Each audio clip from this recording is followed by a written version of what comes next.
และท่านผู้ชมหนึ่งในผลงานพ้นเด่นของสภาแห่งชาติเป็นการทำฮองเวียกงานปรับปรุงกงจักการจัดตั้งของรัฐบาลบทรายงานผลสำเร็จการเคลื่อนไหวเวียกงานของสภาแห่งชาติทานนางอัมไพวรล้อมบุญแพงเลขาธิการสภาแห่งชาติต่างหน้าคณะประจำสภาแห่งชาติได้ยกให้เห็นผลสำเร็จหลายด้านในการจัดตั้งปฏิบัติเวียกงานของสภาแห่งชาติหนึ่งในนั้นคณะประจำสภาแห่งชาติได้ทำห้องเอาการเสนอของทานนายกรัฐมนตรีเกี่ยวกับการยกย้ายแต่งตั้งคืนใหม่และการพักการหับอุดหนุนบำนาญของสมาชิกรัฐบาลจำนวนหนึ่งได้พิจารณารับรองอาการเสนอแต่งตั้งฐานห้องศาสตราจารย์ปริญญาเอกทองสลิดมังนอเมธเลขาธิการศูนย์กลางพรรคเป็นรัฐมนตรีกระทรวงศึกษาธิการและกีฬา 2. ยกย้ายฐานปอเพชรพรหมพิพักษ์กรรมการศูนย์กลางพรรครัฐมนตรีกระทรวงแผนการและการลงทุนไปรับหน้าที่ใหม่อยู่หองว่าการศูนย์กลางพรรค 3. แต่งตั้งฐานสันติภาพพรหมวิหารกรรมการศูนย์กลางพรรคเป็นรัฐมนตรีกระทรวงการเงิน 4. ยกย้ายฐานปอวิไลวงศ์บุตรดาคำกรรมการศูนย์กลางพรรครัฐมนตรีกระทรวงภายในไปรับหน้าที่ใหม่อยู่คณะจัดตั้งศูนย์กลางพรรค 5. ยกย้ายและแต่งตั้งฐานปอนางบุญคำบรจิตกรรมการศูนย์กลางพรรครัฐมนตรีกระทรวงทรัพยากรธรรมชาติและสิ่งแวดล้อมเป็นผู้ว่าการธนาคารแห่งสปปลาว 6. ยกย้ายและแต่งตั้งฐานปอโพไซไสยศรกรรมการศูนย์กลางพรรครัฐมนตรีกระทรวงพลังงานและบ่อแหเป็นรัฐมนตรีกระทรวงแรงงานและสวัสดิการสังคม 7. ยกย้ายและแต่งตั้งฐานนางใบคำคัตติยะกรรมการศูนย์กลางพรรครัฐมนตรีกระทรวงแรงงานและสวัสดิการสังคมเป็นรัฐมนตรีกระทรวงสาธารณสุข 8. แต่งตั้งฐานห้องศาสตราจารย์ปอลินคำดวงสวรรค์รัฐมนตรีกระทรวงเกษตรกรรมและป่าไม้เป็นรัฐมนตรีกระทรวงเกษตรกรรมและสิ่งแวดล้อม 9. แต่งตั้งฐานมาลัยทองกรมสิทธิ์เป็นกรรมการสำรองศูนย์กลางพรรคเป็นรัฐมนตรีกระทรวงอุตสาหกรรมและการค้า 10. แต่งตั้งฐานเล็กไหลศรีวิไลกรรมการศูนย์กลางพรรคเลขาคณะบริหารงานพรรคแขวงเจ้าแขวงไซกองเป็นสมาชิกรัฐบาลรัฐมนตรีกระทรวงโยธาธิการและขนส่ง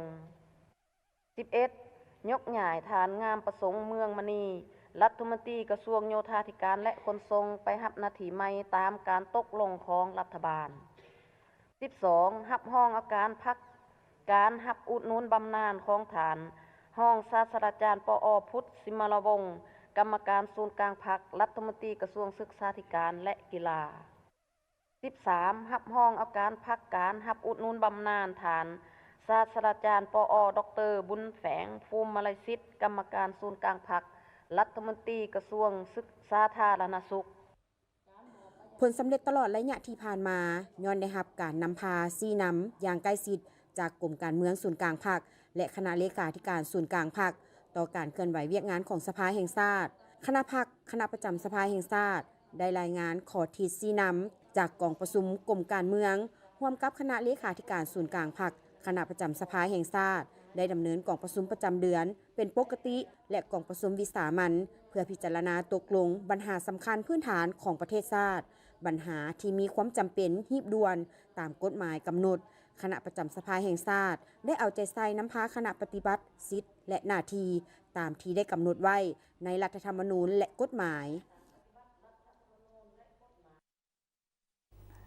การดำเนินกองประชุมสมัยสามัญเทื่อที่9ของสภาแห่งชาติสุดที่9ในภาคปลายเป็นเวลารับรองเอาการสร้างและปรับปรุงกฎหมายจำนวน10ฉบับในนั้นมีกฎหมายสร้างใหม่5ฉบับกฎหมายปรับปรุง5ฉบับอิงตามวาระการดำเนินกองประชุมทานเจริญเยียเปาเฮอรองประธานสภาแห่งชาติประธานกองประชุมได้เสนอให้ผู้ต่างหน้าคณะอนุกรรมการรับผิดชอบร่างกฎหมายแต่ละฉบับรายงานเกี่ยวกับการปรับปรุงร่างกฎหมายภายหลังบรรดาร่างกฎหมายดังกล่าวได้ผ่านการประกอบคำคิดคำเห็นของสมาชิกสภาแห่งชาติเข้าใส่ร่างกฎหมายในจำนวน10ฉบับในนั้นมีกฎหมายปรับปรุง5ฉบับและกฎหมายสร้างใหม่จำนวน5ฉบับกองประชุมของพวกเขาจะได้พร้อมกันพิจารณาลงคะแนนเสียงรับรองเอากฎหมายจำนวน10ฉบับในนี้กฎหมายสร้างใหม่5ฉบับกฎหมายปรับปรุง4ฉบับและกฎหมายปรับปรุงบางมาตรา1ฉบับ เว้ารวมก็แม่นปรับปรุงแต่ว่าปรับปรุงบางมาตรากำหนดเวลาพิจารณาลงคะแนนเสียงต่อกฎหมายฉบับหนึ่งแม้นบ่เกิน20นาทีตามตารางที่ได้กำหนดไว้จึงเสนอให้ทุกท่านนับทั้งท่านผู้ที่มาเสนอ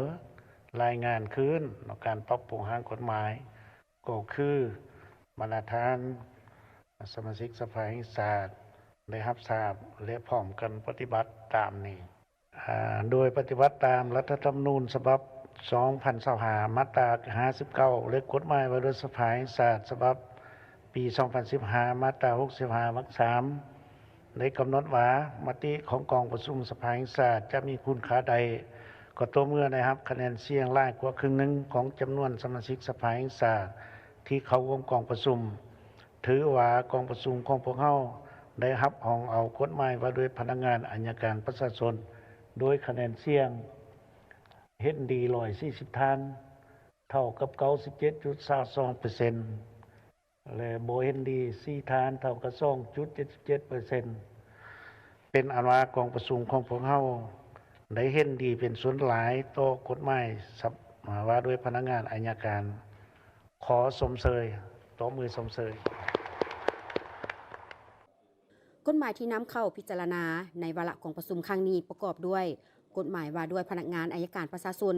ซึ่งเป็นกฎหมายสร้างใหม่ประกอบมี13ภาค10หมวด68มาตราได้ปรับปรุงใหม่จำนวน20มาตราปรับปรุงบางมาตราของทางกฎหมายว่าด้วยศาลประชาชนประกอบมีมาตรา18 20 21 27 37และ38และมาตรา2กฎหมายว่าด้วยสังคมสงเคราะห์เป็นกฎหมายสร้างใหม่ประกอบมี10ภาค8หมวด62มาตรากฎหมายว่าด้วยสามัญศึกษาเป็นกฎหมายสร้างใหม่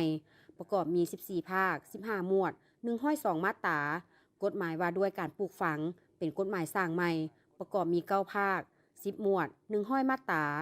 กฎหมายว่าด้วยยาและผลิตภัณฑ์การแพทย์ฉบับปรับปรุงประกอบมี12ภาค21หมวด114มาตรากฎหมายว่าด้วยชลประทานฉบับปรับปรุงประกอบด้วย13ภาค8หมวด86มาตราสำหรับของประกอบหางกฎหมายว่าด้วยความปลอดภัยไซเบอร์เป็นกฎหมายสร้างใหม่ประกอบด้วย10ภาค11หมวดและ79มาตราหางกฎหมายว่าด้วยอากรรายได้ฉบับปรับปรุงประกอบด้วย9ภาค7หมวดและ74มาตราและกฎหมายว่าด้วยป้ายฉบับปรับปรุงมีทั้งหมด11ภาค6หมวด56มาตราภายหลังสำเร็จการรายงานและลงคะแนนเสียงรับรองเอาแต่ละกฎหมายแล้วประธานกองประชุมก็ได้สรุปสั่งรวมการประกอบความคิดเห็นและเสนอให้อนุกรรมการหางกฎหมายนำเอาคำคิดเห็นความเห็นของบรรดาท่านสมาชิกสภาแห่งชาติไปเฮียบเหียงจัดเรียงคืนใหม่เฮ็ดให้หางกฎหมายดังกล่าวมีความสมบูรณ์และประกาศใช้ในต่อหน้า